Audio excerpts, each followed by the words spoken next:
প্রিয় শ্রোতা, আসসালামু আলাইকুম। আজ 28 ফেব্রুয়ারি, শুক্রবার, 2025। বাংলাদেশের নব্য ইতিহাসের নবজাগরণের অতন্ত্র প্রহরীদের অপ্রতিরোধ্য এক সংগ্রামের শুভযাত্রা, অর্থাৎ জাতীয় নাগরিক পার্টির আজকে আত্মপ্রকাশ দিবস, আত্মপ্রকাশ অনুষ্ঠান কিছুক্ষণ আগেই শেষ হয়েছে। তাদের শুভ যাত্রা শুভ হোক এই প্রবাসে আজকের একটি ভিডিও, কিন্তু ভিডিওর বিষয়বস্তু বা টপিক সম্পূর্ণ ভিন্ন, কিন্তু এই প্রেক্ষাপটের সাথে কতটা সামঞ্জস্যপূর্ণ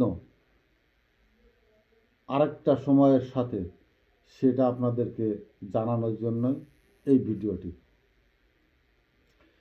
1971 সালের 3রা ডিসেম্বর, এটাও খুব পূর্ব পরিকল্পিত ছিল ভারতের এবং আওয়ামী লীগের সাথে একটি বোঝাপড়ার ষড়যন্ত্র। সেই ষড়যন্ত্রেরই একটি অংশ হিসাবে 3রা ডিসেম্বর সশস্ত্র ভারতীয় সেনাবাহিনী বাংলাদেশে অনুপ্রবেশ ঘটায়। তাদের ভাষ্যমতে যুদ্ধকে ত্বরান্বিত করে এবং পাকিস্তানি বাহিনীকে পরাজিত করে।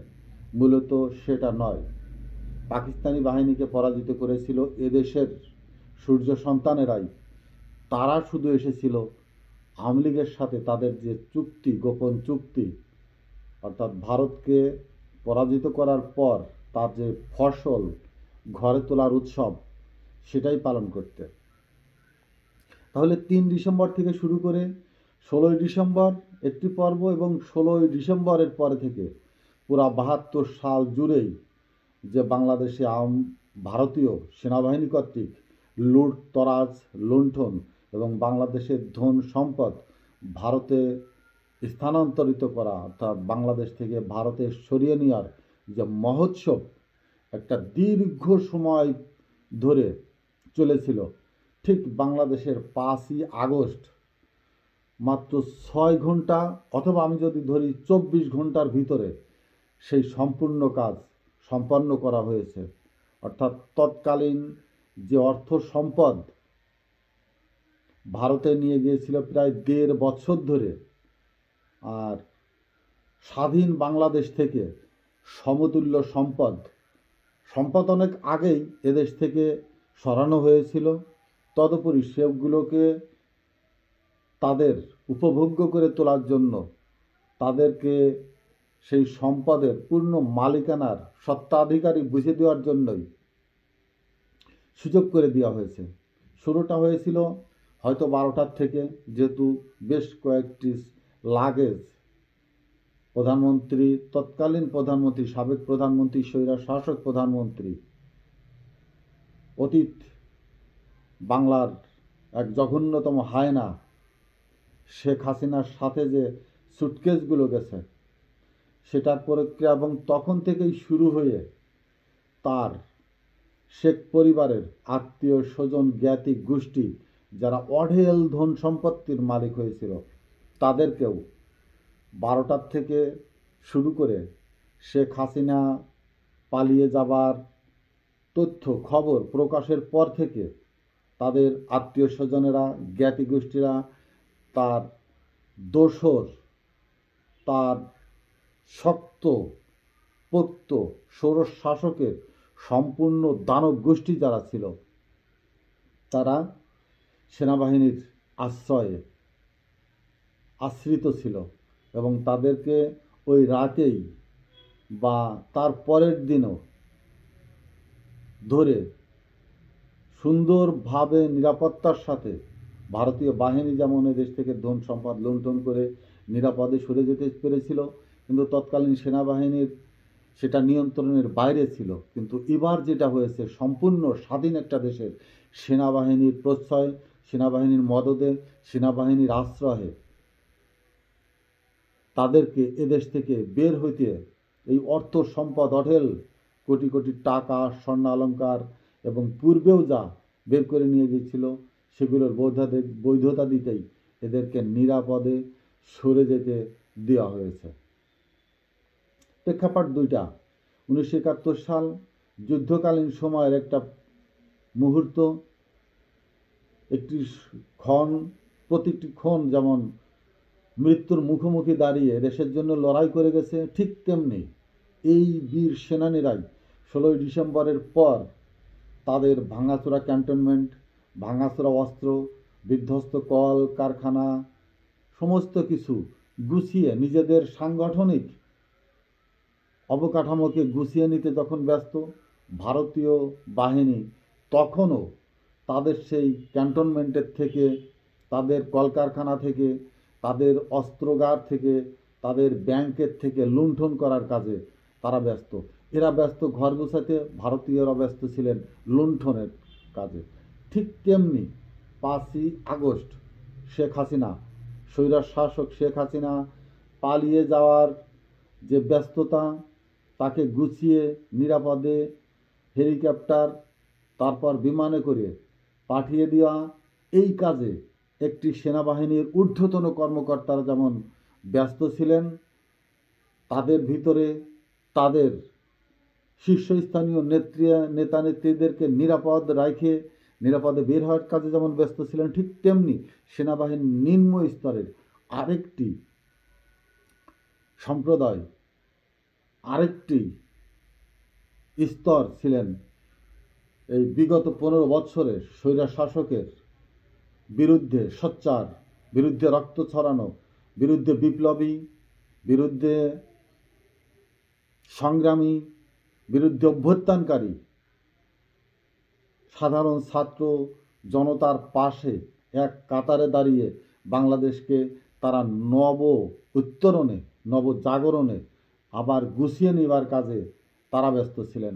অর্থাৎ পাঠ চলেছে দুইটা। 71 সালের যেমন একজনরা ঘর গোছানো, নিজেদেরকে নিয়ন্ত্রণ করে অবকাঠামোর ভিতরে, ডিসিপ্লিনের ভিতরে, শৃঙ্খলার ভিতরে রাষ্ট্রকে আনার কাজে ব্যস্ত ছিলেন, ভারতীয়রা যেমন লুণ্ঠনের কাজে ব্যস্ত ছিল, ঠিক তেমনি আরও একটি ঘটনা ঘটেছে 5ই আগস্ট। সেনাবাহিনীর, দেশপ্রেমিক সেনাবাহিনীর সদস্যরা যেমন ঠিক স্বৈরা শাসকের খবল থেকে, থাবা থেকে, নখের আঁচড় থেকে দেশকে রক্ষার কাজে ব্যস্ত ছিলেন, সাধারণ মানুষের পাশে এসে দেশের প্রতি তাদের শ্রদ্ধাবোধ, দায়িত্ববোধ, মানবতার প্রতি তাদের শ্রদ্ধাবোধ, সংগ্রামের সহমর্মিতা জানাতে যেমন নাহিদকে কাঁধে তুলে নিচ্ছেন, তারা যখন এই কাজে ব্যস্ত, ঠিক তখনই ক্যান্টনমেন্টের আরেকটি, তাদেরকে কি বলা যায়, ঊর্ধ্বতন কর্মকর্তারা, তারা ছিলেন এই স্বৈরাচার শাসককে নিরাপত্তা দেওয়ার কাজে ব্যস্ত।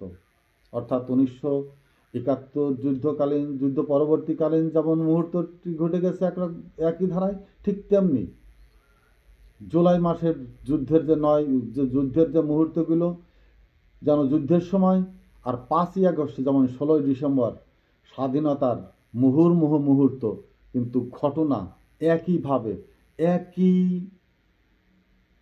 পরিধারায়, একই সিস্টেমে ঘটনাগুলো ঘটে গেছে এদেশেই। অর্থাৎ 71-এও মুক্তিযুদ্ধকে যারা বিতর্কিত করে নিজেদের পক্ষে নেওয়ার চেষ্টা করেছেন, ঠিক দুঃখজনক হলে এটাই সত্য যে স্বাধীন বাংলাদেশের একটি স্বাধীন সংস্থা, বাংলাদেশের একমাত্র ভরসার প্রতীক, যারা 71-এ যুদ্ধ করল, যুদ্ধের স্বাধীনতার ঘোষণা দিল, যুদ্ধ করে, জনতার সাথে যুদ্ধ করে দেশের স্বাধীনতাকে সাধারণ মানুষের হাতে পৌঁছে দিল, দায়িত্ব বুঝে দিল, ঠিক সেই দেশেরই আবার সেই 71-এ ভারতীয় ষড়যন্ত্রের মতো, ভারতীয় ধারাবাহিকতায় ভারতীয় আঙ্গিকে সমস্ত কিছুই যেন সেই ৭১-এর যুদ্ধের স্বাধীনতা পরবর্তী মুহূর্তের সাথে এদেশে ঠিক একই সিস্টেমের, কি বলবো, এটা প্রদর্শিত হলো বা ঘটনাগুলো সেই একইভাবে একই ধারাবাহিকতায় ঘটে গেল। এটা একটা হাতি যেমন তার নিজের মাথাকে বাগানের ভিতরে ঢুকিয়ে দিয়ে লুকানোর চেষ্টা করে যে আমাকে কেউ দেখছে না, অথচ তার পুরা শরীরটাই কিন্তু সবাই দেখতে পারে। আমি এই কথাটা এই জন্যই বলার চেষ্টা করছি, নিজের দায় দায়িত্ব বড় একটি জায়গায় থেকে নিজের অপকর্মের ভাগ জেনারেল আজিজ সাহেব নেননি। এই জেনারেল আজিজকে দিয়েই বাংলাদেশের প্রথম চাপ শুরু হয় আমেরিকান, তার উপরে প্রথম স্যাংশনটা শুরু করেছিল আমেরিকা এই জেনারেল আজিজের। মইনুল আহমেদ তার কর্মকাণ্ডের জন্যই দেশ থেকে বিতাড়িত হতে হয়েছে। এই যে সম্মানের জায়গায় থেকে, সম্মানের অবস্থানে থেকে নিজেদেরকে বিতর্কের ভিতরে ঠেলে দেওয়া, অসম্মানিত কাজকর্মের ভিতরে জড়িয়ে পড়া, এর দায় দায়িত্ব কি কখনো সেনাবাহিনী গ্রহণ করেছে বা করবে ভবিষ্যতেও? কখনোই সেনাবাহিনী এই ব্যক্তির, কতিপয় ব্যক্তির দায় দায়িত্ব, কতিপয় ব্যক্তির অপকর্ম, কতিপয় ব্যক্তির রাষ্ট্রের প্রতি বেইমানি, সংগ্রামের সাথে বেইমানি, রক্তের সাথে বেইমানি, পতাকার সাথে বেইমানি, সার্বভৌমত্ব স্বাধীনতার সাথে বেইমানি, মির্জাপুরি মেনে নেবে না। আজ হোক কাল হোক, সেটা ওপেন সিক্রেট হয়ে মানুষের সামনে পরিস্ফুটিত হয়ে উঠবে। মানুষ অলরেডি জানে এর পিছনের নেপথ্যে কারা ষড়যন্ত্রকারী, কে ষড়যন্ত্রকারী, একক বা কতিপয় যারাই যেই হোক না কেন, এটা প্রকাশিত হবেই। এবং ইতিহাস কাউকে কখনো ক্ষমা করেনি, করবে না। কিন্তু হয়তো এখন কেউ কেউ ধরাছোঁয়ার বাইরে আছে, ক্ষমতার বলে হোক, পদাধিকারের বলে হোক, বা এই মুহূর্তে রাষ্ট্রের যে শৃঙ্খলার প্রয়োজন সেটা রক্ষার্থে কাউকে কাউকে এখনো টেনে হিঁচড়ে জনগণ তার মঞ্চে তুলে ধরেনি, কিন্তু এক সময় ধরবে। কিসের বিচার বিশ্লেষণ, কোর্ট আদালত, এগুলো কাদের জন্য? অপরাধীদের জন্য। মনে রাখতে হবে, একক বা যৌথ যে কোনো অপরাধীদের জন্য। কিন্তু সারা দেশের জনগণ যখন একটি সরকারের বিরুদ্ধে, একক কোনো ব্যক্তির বিরুদ্ধে রুখে দাঁড়ায় এবং জনতার মঞ্চে জনতার স্লোগানে যদি কোনো ব্যক্তি কোনো সরকারের গোষ্ঠীগতভাবে অপরাধী হয়ে ওঠে, সেটার জন্য আলাদা কোনো তদন্তের প্রয়োজন হয় না, আলাদা কোনো ক্রাইম সিনের প্রয়োজন হয় না। জনতা তার সার্বভৌমত্বের যদি হুমকি মনে করে, তার নিরাপত্তা, তার পতাকা, তার রাষ্ট্রের স্বাধীনতা, নিরাপত্তা, বিভিন্নভাবে সে যদি যে কোনো কাউরের বিরুদ্ধে গর্জে ওঠে, রুখে দাঁড়ায়, সেই জনতার রায়ের, সেই জনতার ভয়েসের রেজি তার বিরুদ্ধে সমস্ত তদন্তের ফলাফল। অতএব কোর্ট কাছারিতেই অপরাধ প্রমাণিত হইতে হবে, অপরাধী সাজাইতে হবে, এমন কোনো কথা নেই। জনগণ ক্ষেপে উঠেছে, স্বৈরাচার শাসক এদেশ থেকে বিতাড়িত হয়েছে, এটাই বড় প্রমাণ। আর কোনো প্রমাণ, এভিডেন্স কোর্টের কোনো প্রয়োজন নেই। যদি থেকে থাকে সেই আইনই পরিবর্তন করতে হবে সেখানেই। অতএব যেই হোক না কেন, নিজের অপরাধবোধ, নিজের দায় দায়িত্ব, নিজের অন্যায়, নিজের লুকোচুরি খেলা, নিজের ক্ষমতা বলে খেলে আবার সেই নিজেকে আড়াল করতে তার আন্ডার কমান্ড পুরা সংস্থাকে নিজের করে প্রকাশ করার এটার কোনো সুযোগ নেই। এটা যতক্ষণ কমান্ড আছে ততক্ষণই, কমান্ড শেষ, একদিন সাধারণ মানুষের কাতারে চলে আসতে হবে। সেদিন সেই সাধারণ মানুষের, বাংলাদেশের সংবিধানের ভিতরে, নাগরিকের ভিতরে তার অপরাধের ন্যায় বিচার অবশ্যই তাকে সম্মানের সাথে গ্রহণ করতে হবে। অতএব ভাষণ দিয়ে হোক, শাসন দিয়ে হোক, কষণ দিয়ে হোক, যেভাবেই হোক, চোখ রাঙিয়ে, লাঠির ভয় দেখিয়ে, ধমক দিয়ে আজ নিশ্চুপ করা যাবে, কিন্তু আমরা নিশ্চুপ হয়ে গেলাম। নিশ্চুপ এভাবে কণ্ঠরোধ করতে স্বৈরার শাসকও চেষ্টা করেছিল, কিন্তু যতটা প্রেসার পড়বে উপর থেকে, নিচের থেকে ততটা শক্তি নিয়েই বিস্ফোরণ ঘটে। এটা তো বিজ্ঞানের সূত্র, এটা মানতেই হবে। ধমক দিয়ে, ভয় দেখিয়ে পুরা দেশটাকে তো ক্যান্টনমেন্ট বানানো যাবে না। ক্যান্টনমেন্টে যারা থাকে তারা ক্যান্টনমেন্টের মানুষ, এদেশের 18 কোটি মানুষ তারা হলো এদেশের অধিবাসী, এদেশের নাগরিক। এদেশের নাগরিকদের নিরাপত্তা, এদেশের নাগরিকদের প্রতি আনুগত্যই ধারণ করতে হলে ক্যান্টনমেন্টে থাকতে হবে। ক্যান্টনমেন্টে থেকে এদেশের মানুষকে কমান্ড কন্ট্রোল করা, এদেশের মানুষকে ভয় দেখিয়ে, সাধারণ মানুষকে বিভিন্নভাবে ভয় দেখিয়ে স্বৈরার শাসকও চেষ্টা করেছিলেন। জেনারেল আহসান সাহেব তার জ্বলন্ত প্রমাণ আপনাদেরই আদালতে, আপনাদেরই জেলে নিপতিত। অতএব ব্যক্তিবর্গ নয়, দলীয় নয়, আত্মীয় স্বজন বড় নয়, যখন দায়িত্ব কাঁধে ঘাড়ে এসে পড়ে, দায়িত্ব নীতি নৈতিকতার ভিতরে এসে পড়ে, সবার ঊর্ধ্বে তখন রাষ্ট্র, সবার ঊর্ধ্বে তখন ওই সংস্থার অবস্থানের কথা চিন্তা করতে হবে। নিকৃষ্ট মনের পরিচয় দিয়ে অত বড় একটি সংস্থার প্রধানের দায়িত্ব পালন করা সম্ভব নয়।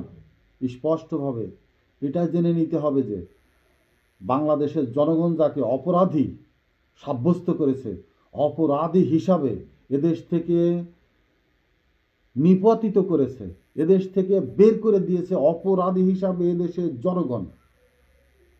আপনি যদি সেই জনগণের বাইরে গিয়ে আপনি আপনার আত্মীয়তাকে বড় করতে চান, আপনি কোনো সরকার, কোনো গোষ্ঠীকে নিরাপত্তা দিতে চান, বড় করতে চান, বড় রাখতে চান, অবশ্যই ওই অপরাধী বলে যারা সাব্যস্ত হবেন তাদের ভিতরে আপনিও একজন গণনার ভিতরে এসে যাবেন, তাদের নামীয় তালিকার ভিতরে ঢুকে যাবেন, যত বড় ক্ষমতাশালী হোক না কেন। এখনো অনেক অপরাধী অপরাধের আওতায় আসেনি, হয়তো বিলম্ব হচ্ছে, কিন্তু একদিন না একদিন, কখনো না কখনো। 1971 সালের অপরাধের জন্য যদি 13 সালে গোলাম আজমের ফাঁসি হয়, অর্থাৎ 43 বছর পরে আপনার, আমার, আরও কোনো অপরাধীর, অন্যায়কারীর, স্বৈরা শাসকের দোষকের, স্বৈরা শাসক গোষ্ঠীকে নিরাপত্তা দানের প্রতি ওই একই ধারায়, এরাও তো জাতীয় বেঈমান, এরাও তো 5ই আগস্টের যে নবধারার সৃষ্টি হলো তার সাথে বেঈমানি যে হলো, সেই ওই গোলাম আজমের অপরাধের যে ধারা, এবং এরাও তো একই ধারায়, একই আইনের আওতায়, এরাও একই বিচারের আওতায়, স্পেশাল ট্রাইব্যুনালে এদেরও একদিন চরমভাবে শক্ত আইনের মুখোমুখি হইতে হবে। এটা সময়ের অপেক্ষা। অতএব নিজের দায় দায়িত্ব, নিজের অপরাধ ঢাকতে পুরা একটি সংস্থাকে জড়িয়ে কথা বলা, সংস্থাকে জড়িয়ে সাধারণ মানুষকে বিভ্রান্ত করা, রাষ্ট্রকে এতটা নির্বোধ মনে করা, রাষ্ট্রের জনগণকে এতটা নির্বোধ মনে করা হয়তো ভুল হবে। বেনজির নির্বোধ মনে করেছিল জাতিকে। পুলিশ যেসব কর্মকর্তারা, ঊর্ধ্বতন কর্মকর্তা যারা ছিলেন, তারা দেশের জাতিকে, জনগণকে নির্বোধ মনে করেছিলেন। স্বৈরা শাসক গোষ্ঠী এরা জাতিকে নির্বোধ মনে করেছিল। সবচেয়ে বড় ভুল সেটাই। বর্তমান প্রজন্মকে এতটা নির্বোধ মনে করা, এতটা গবেট মনে করা, এটা আর এক ধরনের নিজেকে মূর্খ, জ্ঞানহীন, দূরদর্শিতাহীন ব্যক্তি হিসাবেই কাঠগড়ায় দাঁড় করাবে। হয়তোবা আজই নয়, ভয় পাবার কারণে আমি কথা বলবো না, অন্য কেউ কথা বলবে না, কিন্তু কেউ না কেউ আবার নাহিদ, হাসনাত, সার্জিস এদের মতো প্রজন্ম আবার আসবে যদি এরাও ব্যর্থ হয়। কিন্তু প্রজন্ম থেকে প্রজন্ম, শক্তিধর প্রজন্ম, সংগ্রামী প্রজন্ম, মাটি মানুষ তার প্রয়োজনে তৈরি করে নেয়। রাষ্ট্র তার নিরাপত্তার জন্য নীরবে নিশ্চুপে এরকম দুর্ভেদ্য, অপ্রতিরোধ্য সন্তানদের বুকে ধারণ করে, জন্ম দেয়, তৈরি করে নেয় তার নিজের অস্তিত্ব রক্ষার্থে। অতএব কণ্ঠরোধ, ভয়ভীতি প্রদর্শন করা থেকে বিরত থাকুন। যে যেখানেই থাকুন, মানুষকে তার কথা বলতে দিন। মানুষকে সে যে বোঝে, সেই বোঝাকে মূল্যায়ন করুন। হয়তো আপনার থেকে বেশি বোঝে, শুনতে চেষ্টা করুন। জ্ঞানী এবং মূর্খের ভিতরে সব থেকে একটা বড় ভুল, সেটা হলো পদাধিকার বলে যে জ্ঞানী নিজেকে শক্তিশালী মনে করে, সে আর মূর্খ একটা জায়গায় আসে তাদের ভিতরে সবচেয়ে বড় মিল, সেটা হলো এই দুইজন লোকই কারো কোনো কথা শুনতে চায় না, কারো কোনো উপদেশ জানতে মানতে রাজি নয়। তারা নিজেদেরকে এতটা ক্ষমতাশালী, জ্ঞানী মনে করে যে সাধারণ মানুষকে তারা তুচ্ছ, ঘৃণ্য, নগণ্য মনে করে দূর দূর করে তাদের কথা, তাদের শারীরিকভাবেও দূরে সরিয়ে রাখা হয়, রাখার চেষ্টা করা হয়। যারা মরতে জানে, যারা রাজপথে দাঁড়িয়ে বুক গুঁজো করে রক্ত দিতে জানে, ধমকে তারা ভয় পাবে না। অতএব নিজের অপকর্ম ঢাকতে নিজের সংস্থা, নিজের কোনো বাহিনী বা নিজের অবস্থানকে ব্যবহার করা থেকে বিরত থাকবেন। সাধারণ মানুষের কথা চিন্তা করে যে রাষ্ট্র যে দায়িত্ব দিয়েছে, সেই দায়িত্বের প্রতি শ্রদ্ধাশীল থাকলেই আপনিও শ্রদ্ধাশীল ব্যক্তি হয়ে উঠবেন। না হলে ইতিহাসের আস্থা করে নিপতিত হবেন। সবাইকে লাল গোলাপের শুভেচ্ছা। বিপ্লব দীর্ঘজীবী হোক, সংগ্রাম দীর্ঘজীবী হোক। আসসালামু আলাইকুম।